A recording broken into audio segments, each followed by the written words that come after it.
Salut à tous, petite présentation de l'autoradio Joying sous Lollipop.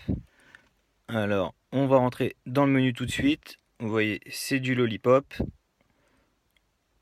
On regarde la version.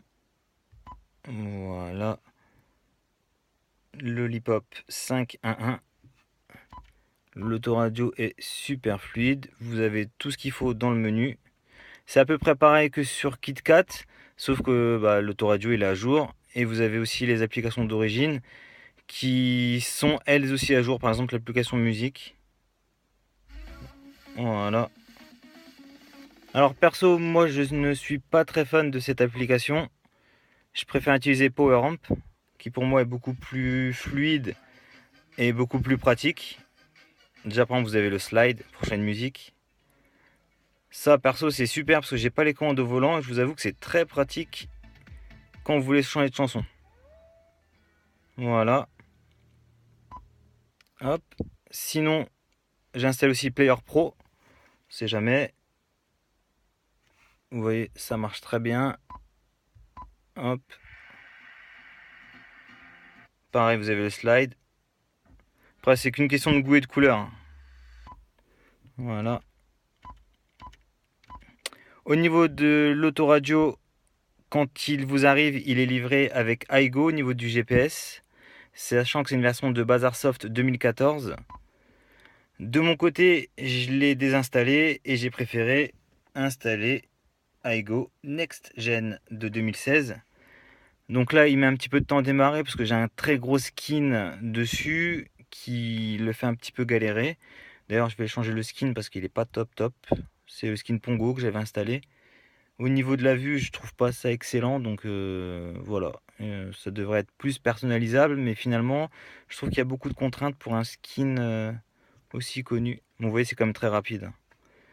Alors, je vous montre que ça fonctionne bien. Information de la version. Voilà, janvier 2016. Au niveau du contenu, je vous montre les cartes Q1 2016. On a une application qui est à jour avec des cartes qui sont à jour. C'est tip top. Voilà. Hop, on va quitter. Ceux qui ne sont pas fans de iGo, hop, voilà. Ceux qui ne sont pas fans d'iGo peuvent toujours installer Sigic par exemple, qui fonctionne super bien aussi. C'est super fluide. Voilà. Vous voyez, ça marche bien. Il n'y a vraiment pas de problème au niveau de la fluidité, c'est très rapide. Hop, on va quitter. Après, pareil, il y a Waz qui fonctionne sans problème. Voilà. Hop. Vous voyez, ça marche super bien. Bon, là, vous voyez pas la carte puisque j'ai pas connecté l'autoradio à Internet, mais je peux vous garantir qu'il fonctionne. Après, au niveau de l'interface de l'autoradio, pour ceux qui ont besoin, sachez que vous pouvez le router avec Kingo Root. Voilà. Alors, pour vous prouver que l'autoradio est bien routé, je vous lance Lucky Patcher. Et vous voyez, voilà. Je suis en super utilisateur. Vous pouvez patcher vos applications, l'autoradio est routé. C'est parfait.